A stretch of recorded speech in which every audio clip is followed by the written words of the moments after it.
దయచేసి ఇప్పుడు నేను చెప్పిన మాటలు, ఇప్పుడు నేను ఇచ్చిన స్టేట్మెంట్స్ ఇవేవి కూడా అవతలి వారిని నొప్పించడం కోసం కాదు, అవతలి వారిని పోగొట్టుకోవటం కోసం కాదు, అవతలి వారి కంటే నేను గొప్ప అని చెప్పుకోవటం కోసం కాదు.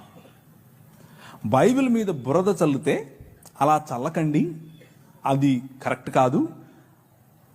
ఒకవేళ బురద చల్లాలనుకుంటే ఇదిగో మీ భావజాలంలో చాలా బురద చల్లే అవకాశం ఉంది అని చెప్పటం కోసం మాత్రమే.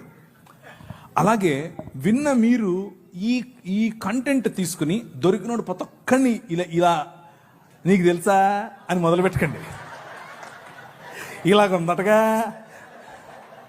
అందుకు కాదు నేను చెప్పింది, డిస్క్లైమర్ ఇది. అలా చేయబాగండి, అది కరెక్ట్ కాదు.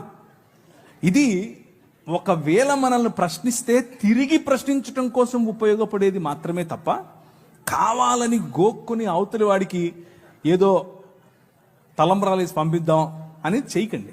అలా చేయకూడదు. ఈ మధ్య క్రైస్తవ లోకంలో ఈ ఒరవడి పెరిగింది. అది చేయకూడదు, అది తప్పు. అది మనకు, మన పిల్లలకు, మన భవిష్యత్తుకు చాలా అపాయకరం. మన సమాజం ప్రేమ సమాజం, మన సమాజం క్షమా సమాజం, మన సమాజం తగ్గించుకునే సమాజం. మనం అలాగే ఉందాం, మన పిల్లలకు అదే నేర్పుదాం.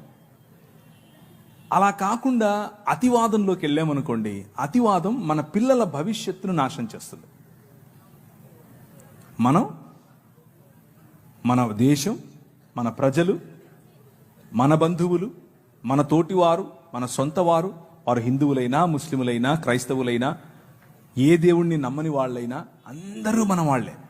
అందరినీ కలుపుకొని పోవాలి, అందరితో మంచిగా ఉండాలి. కాదు కూడదు అని కొద్దిగా వాళ్ళు అతిగా మాట్లాడితే వాళ్ళు మంచి భోజనం చాలా నవ్వుతూనే పెట్టాలి, చక్కగా వడ్డించి పంపించాలి. Okay, thank you.